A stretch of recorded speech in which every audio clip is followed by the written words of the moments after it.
ರಾತ್ರೋರಾತ್ರಿ ಏರ್ಟೆಲ್ ಮತ್ತು ಜಿಯೋ ಕಂಪನಿಗಳು ಒಂದಾಗಿದ್ದಾವೆ. ಅದು ಕೂಡ ಯಾರ ಜೊತೆ ಅಂತ ಅಂದರೆ ಮಸ್ಕ್ನ ಸ್ಟಾರ್ಲಿಂಕ್ ಕಂಪನಿಯ ಜೊತೆಗೆ. ಇದರಿಂದ ನಮಗೆ ಉಪಯೋಗ ಆದರೂ ಏನಾಗುತ್ತೆ, ನಾವು ಎಲ್ಲೇ ಇರಲಿ ಇಂಟರ್ನೆಟ್ ಸಮಸ್ಯೆ ಅನ್ನುವಂಥದ್ದು ಇರೋದೆಲ್ಲ. ಸ್ಪೀಡ್ ಇಂಟರ್ನೆಟ್ ಅನ್ನುವಂಥದ್ದು ನಮಗೆ ಸಿಗುತ್ತೆ. ಅದು ನಾವು ಮರುಭೂಮಿಲೇ ಇರಲಿ, ಕಾಡಲ್ಲೇ ಇರಲಿ, ಅಥವಾ ಎಂತಹ 2G 3G ಕೂಡ ನೆಟ್ವರ್ಕ್ ಸಿಗಲ್ಲ ಅನ್ನುವಂತಹ ಸ್ಥಳದಲ್ಲೇ ಇರಲಿ, ಎಲ್ಲ ಕಡೆ ಕೂಡ ಇಂಟರ್ನೆಟ್ ಅನ್ನುವಂಥದ್ದು ಸಿಗುತ್ತೆ.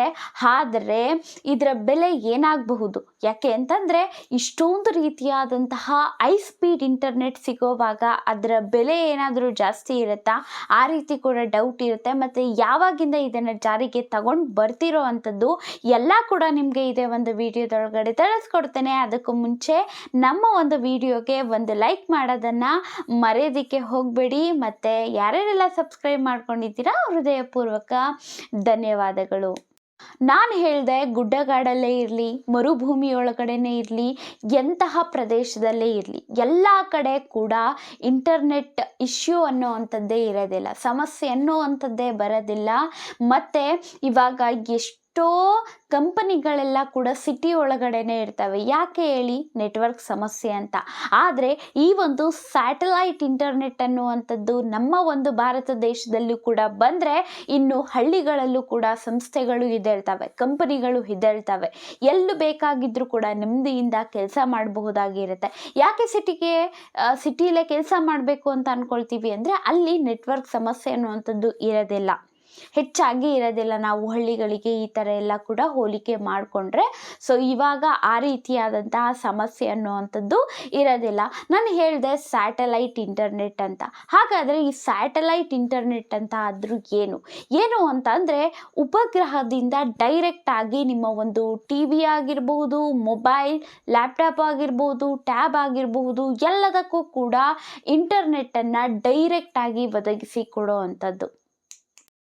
ಆದರೆ ನಮ್ಮ ಭಾರತದಲ್ಲಿ ಇರುವಂತಹ ದೊಡ್ಡ ಟೆಲಿಕಾಂ ಕಂಪನಿಗಳು, ಜಿಯೋ ಆಗಿರಬಹುದು, ಏರ್ಟೆಲ್ ಆಗಿರಬಹುದು, ಅವು ಈ ಒಂದು ಕ್ಷೇತ್ರವನ್ನು ನಮ್ಮ ಒಂದು ಹತೋಟಿಗೆ ಇಟ್ಕೊಂಡ್ರೆ ನಾವೇ ದರ್ಬಾರ್ ಮಾಡಬಹುದು ಅಂತ ನಾಮುಂದು ತಾಮುಂದು ಅಂತ ಜಗಳ ಆಡುವಂತಹ ಟೈಮಲ್ಲಿ, ಅಂದರೆ ಜಗಳ ಡೈರೆಕ್ಟಾಗಿ ಆಡ್ತಾ ಇಲ್ಲ, ಏನೇನು ಬೇಕೋ ಅದನ್ನು ಮಾಡಿಕೊಳ್ಳುವಂತಹ ಟೈಮಲ್ಲೇ ಮಸ್ಕ್ನ ಎಂಟ್ರಿ ಆಗಿರೋ ಅಂಥದ್ದು. ಸೊ ಈ ಸ್ಟಾರ್ ಲಿಂಕ್ ಏನಿದೆ ಅಲ್ವಾ, ಅವರ ಒಂದು ಕಂಪನಿ, ಅವರು ಒಳಗೊಳಗಡೆನೆ ಈ ಎರಡೂ ಕಂಪನಿಗಳ ಜೊತೆ ಒಪ್ಪಂದವನ್ನು ಮಾಡ್ಕೊಂಡಿರೋವಂಥದ್ದು. ಅವ್ರಿಗೂ ಕೂಡ ಲಾಭ ಇದೆ, ನಮಗೂ ಕೂಡ ಲಾಭ ಇರುತ್ತೆ.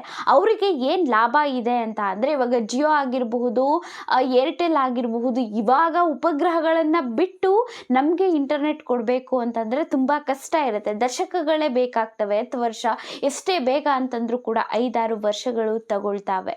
ಆದರೆ ಸ್ಟಾರ್ ಲಿಂಕ್ಗೆ ಏನಿದೆ ಅಂತಂದರೆ, ಮಸ್ಕ್ ಅವರು ತಮ್ಮದೇ ಆದಂತಹ ಬಾಹ್ಯಾಕಾಶ ಸಂಸ್ಥೆಯನ್ನು ಹೊಂದಿರೋದ್ರಿಂದ ಈಗಾಗಲೇ ಭೂಮಿಯ ಕೆಳಗಿನ ಕಕ್ಷೆಯೊಳಗಡೆ 6750 ಉಪಗ್ರಹಗಳನ್ನು ತಲುಪಿಸಿ ಬಿಟ್ಟಿರೋವಂಥದ್ದು. ಇನ್ನು ಬೇರೆಯವರೆಲ್ಲ 100, 150 ಈ ರೀತಿಯಲ್ಲಿ, ಅವರು 6750 ಅಂದರೆ ಅವರೇ ಅಧಿಕಾರವನ್ನು ಮಾಡುವಂಥದ್ದು ಮುಂದೆ ಅಂತಾನೆ ಹೇಳಬಹುದು ಅಲ್ವಾ. ಹಾಗಾಗಿ ಇದು ಹೆಂಗೆ ಅಂತ ಅಂದರೆ, ಮಸ್ಕ್ ಅವರಿಗೇನು ಭಾರತದಲ್ಲಿ ಯಾವುದೇ ರೀತಿಯಾದಂತಹ ಒಂದು ಕಂಪನಿ ಅನ್ನುವಂಥದ್ದು ಇಲ್ಲ, ಈ ಒಂದು ಸ್ಯಾಟಲೈಟ್ ಇಂಟರ್ನೆಟ್ಗೋಸ್ಕರ.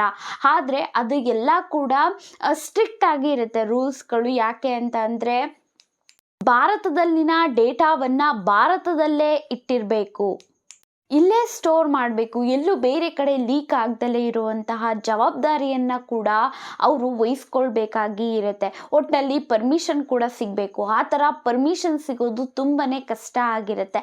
ಆದರೆ ನೋಡಿ ಹಿಂಗೆ ಅಂತ ಅಂದರೆ, ಇವಾಗ ಮಸ್ಕ್ ಅವ್ರ ಹತ್ರ ಇರೋ ಅಂಥದ್ದು ಏನಿದೆ ಅಂತ ಅಂದರೆ, ಸ್ಟಾರ್ ಲಿಂಕ್ನ ಕಿಟ್ ಇರೋ ಅಂಥದ್ದು, ಅಂದರೆ ಆ್ಯಂಟೆನಾ ರೀತಿಯಾಗಿ ಇರುತ್ತೆ ಒಂದು ಕಿಟ್ ಒಳಗಡೆ, ಅದರೊಳಗಡೆ. ಸೊ ಇದರಿಂದ ಏನು ಅಂತಂದರೆ, ಒಂದು ಮನೆಗೆ ಚಾವಡಿ ಮೇಲೆ ಕನೆಕ್ಟ್ ಮಾಡಿದ್ರು ಕೂಡ ಸಾಕು, ಎಲ್ಲಿ ಇದ್ದರೂ ಕೂಡ ಅಂದರೆ ಅದ್ರ ಸರೌಂಡಿಂಗ್ ಎಷ್ಟು ಬರುತ್ತೆ ಅಲ್ವಾ, ಅಲ್ಲಿ ಏನಾಗುತ್ತೆ ಅಂತಂದರೆ ಹೈ ಸ್ಪೀಡ್ ಇಂಟರ್ನೆಟ್ ಅನ್ನುವಂಥದ್ದು ಸಿಗೋ ಅಂಥದ್ದು. ಆದರೆ ನಮ್ಮ ಜಿಯೋ ಏರ್ಟೆಲ್ ಅವರಿಗೆ ಹೆಂಗೆ ಅಂತಂದರೆ ಇಲ್ಲಿ ಹೋಟೆಲ್ ಇದೆ, ಕಂಪ್ನಿ ಇದೆ ಅಂತಂದರೆ ಹೋಟ್ಲ್ ಇದ್ದಂಗೆ. ಇವ್ರ ಹತ್ರ ಏನಿದೆ, ಮಸ್ಕ್ ಅವ್ರ ಹತ್ರ ದೋಸೆ ಇದ್ದಂಗೆ. ಒಟ್ಟಿನಲ್ಲಿ ಏನು ಬೇಕು, ದೋಸೆ ಅವ್ರ ಹತ್ರ ಇದೆ, ಅವರಿಗೆ ಏನು ಬೇಕಾಗಿರೋ ಅಂಥದ್ದು ಮಾರ್ಕೆಟಿಂಗ್ ಬೇಕು, ಡಿಸ್ಟ್ರಿಬ್ಯೂಷನ್ ಬೇಕು, ಹಂಚಿಕೆ ಮಾಡಬೇಕಾಗಿ ಇರುತ್ತೆ. ಅದನ್ನು ಇವಾಗ ಜಿಯೋ ಮತ್ತು ಏರ್ಟೆಲ್ ಜೊತೆಗೇನೆ ಒಪ್ಪಂದ ಮಾಡ್ಕೊಂಡಿರೋ ಅಂಥದ್ರಿಂದ ಅವರ ಕಿಟ್ಗಳನ್ನು ಇವರಿಗೆ ಕಳಿಸ್ತಾರೆ. ಇವರು ಕೂಡ ಜಿಯೋ ಮತ್ತು ಏರ್ಟೆಲ್ ಅವರು ಏನು ಮಾಡ್ತಾರೆ, ಆರಾಮಾಗಿ ಅದನ್ನು ಡಿಸ್ಟ್ರಿಬ್ಯೂಟ್ ಮಾಡಿಕೊಂಡು ಅವರು ಕೂಡ ಲಾಭ ಮಾಡ್ಕೊಳ್ಳೋ ಅಂಥದ್ದು. ಆದರೆ ಇದು ಬೇರೆ ದೇಶಗಳಲ್ಲಿ ನೋಡ್ಕೊಳ್ಳೋ ಅಂಥದ್ದಾದರೆ ಅದನ್ನು ಹಾಕಿಸ್ಬೇಕು, ಸರ್ವಿಸ್ ಕೊಡಬೇಕು ಅಂತಂದರೆ 20,000-30,000 ಇರುತ್ತೆ. ಇಂಟರ್ನೆಟ್ ಪಡ್ಕೋಬೇಕು ಅಂದರೆ 7,000ದಿಂದ 8,000 ಇರುತ್ತೆ. ಆದರೆ ಇವಾಗ ಇಲ್ಲಿ ನಮ್ಮ ಭಾರತಕ್ಕೆ ಅವ್ರು ಏನಾದರೂ ಕೊಟ್ಟರೆ ಅವರಿಗೆ ಈ ರೀತಿ ಮಾರ್ಕೆಟಿಂಗ್ ಅದು ಇದು ಉಳಿತಾಯ ಆಗುತ್ತೆ. ಸೊ ಕಡಿಮೆ ಬೆಲೆಯೊಳಗಡೆ ಕೂಡ ಸಿಗುವಂಥ ಚಾನ್ಸಸ್ ಇರುತ್ತೆ. ಆದರೆ ಎಲ್ಲೇ ಇದ್ದರೂ ಕೂಡ ಇಂಟರ್ನೆಟ್ ಸಮಸ್ಯೆ ಅನ್ನುವಂಥದ್ದು ಇರೋದಿಲ್ಲ. ನೀವು ಕಮೆಂಟ್ ಮಾಡಿ ತಿಳಿಸಿ, ನಿಮಗೆ ಏನಾದರೂ ಸ್ಯಾಟಲೈಟ್ ಇಂಟರ್ನೆಟ್ ನಮ್ಮ ದೇಶದಲ್ಲಿ ಬಂತು ಅಂದರೆ ಹಾಕಿಸ್ಕೊಳ್ಳೋದಕ್ಕೆ ರೆಡಿ ಇರ್ತೀರಾ ಇಲ್ವಾ? ನಿಮಗೆ ಇದರ ಬಗ್ಗೆ ಏನು ಅನಿಸುತ್ತೆ ಅನ್ನೋಂಥದ್ದನ್ನು ಕಮೆಂಟ್ ಮಾಡಿ ತಿಳಿಸಿ. ಧನ್ಯವಾದಗಳು.